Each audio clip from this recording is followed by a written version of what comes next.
की आकृति बना लेते हैं। उसके बाद सूर्यास्त के बाद हम पूजा करते हैं। गोवर्धन की जब हम पूजा करते हैं तो एक प्लेट में ऐसे स्वास्तिक का चिन्ह बना लेते हैं और उस साइड में ही रख लेते हैं। इसके बाद हम लोग दूध लेते हैं। तो देखिए जो गोवर्धन महाराज की नाभि है इसमें दूध भर लिया जाता है। और हमारे यहाँ ये पूजा लड़के करते हैं तो इसलिए मेरा बेटा ये पूजा कर रहा है। मेरा बेटा आपको करके दिखाएगा ये पूजा, मैं आपको बताती जाऊंगी।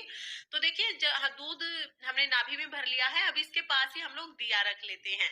इसके बाद जो स्वास्तिक बनाया था उस पर हम गणेश जी रख लेंगे, जो सुपारी से गणेश जी बने होते हैं। उसके बाद सबसे पहले गणेश जी को तिलक करते हैं। इसके साथ ही फिर हम लोग गोवर्धन महाराज को तिलक करते हैं।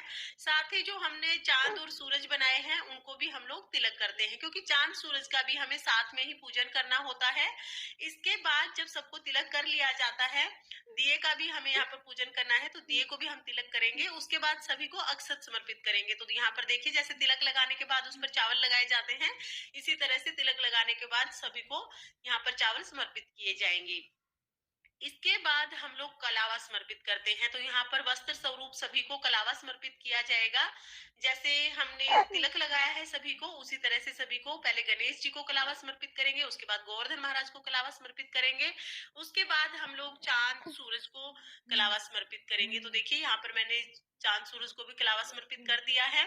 इसके बाद हम जो जल का लोटा लेंगे उस पर भी तिलक कर लेंगे और साथ में ही हम कुछ दक्षिणा समर्पित करेंगे। अब हम दिया जला लेंगे और देखिए इसके बाद हम लोग पुष्प समर्पित करेंगे। तो यहाँ पर हमने गणेश जी महाराज को फूल समर्पित कर दिए हैं, गोवर्धन महाराज को हम लोग फूल समर्पित कर देंगे। वैसे तो दिवाली पर फूल आते हैं घर में बहुत सारे, तो सभी के घर में गोवर्धन के दिन फूल मिल जाते हैं। अगर नहीं भी हो तो आप बगैर फूल के भी पूजा कर सकते हैं। उसके बाद हम लोग भोग समर्पित करेंगे। तो देखिए खील पताशे का हमें भोग समर्पित करना है और इस तरह से हम गोवर्धन महाराज को, गणेश जी महाराज को, चंद्रमा को, सूर्य देवता को, सभी को हम लोग भोग प्रसाद समर्पित करेंगे। जैसा कि मैंने आपको बताया खील पतासे का भोग हमें जरूर समर्पित करना है। उसके साथ ही आप कोई भी मिठाई ले सकते हैं, जो भी मिठाई घर पर हो। और साथ में ही पक्का खाना बनाया जाता है, जैसे पूरी बनाई जाती है, पूड़े बनाए जाते हैं, किसी किसी के यहाँ पर अन्नकूट बनाया जाता है, कढ़ी चावल बनाए जाते हैं। तो जो भी भोग स्वरूप आपने बनाया हो आप वो भोग समर्पित करें। तो यहाँ पर हम मिठाई का भोग समर्पित कर देंगे और खील पताशे का भोग समर्पित कर देंगे।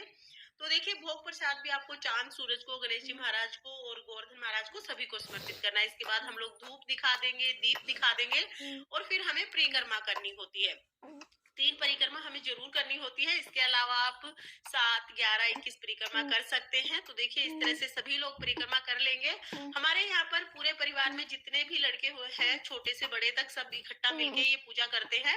इस समय परिक्रमा की जाती है। थोड़ी थोड़ी खील, ऐसे जो ये खील हमने ली है दिवाली वाली, ये थोड़ी गिराते हुए परिक्रमा करते हैं। और परिक्रमा करने के बाद देखिए हाथ में इस तरह से जल ले लेते हैं और उसको इस तरह से गोवर्धन महाराज के ऊपर से वार देते हैं। तो देखिए इस तरह से हमारे यहाँ पर पूजा की जाती है। उसके बाद हाथ जोड़कर पूजा में रही कमियों के लिए क्षमा याचना करते हैं और अपनी मनोकामना पूर्ण करने के लिए प्रार्थना करते हैं।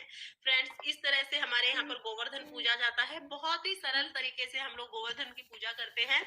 देखिए पूजा के बाद जो भी हमने भोग समर्पित किया है वो सभी भोग प्रसाद स्वरूप सभी में बांट दिया जाता है। सब लोग वहीं पर ये प्रसाद ग्रहण कर लेते हैं। आज की वीडियो में मैंने बताया कि हमारे यहाँ पर गोवर्धन महाराज की पूजा कैसे की जाती है।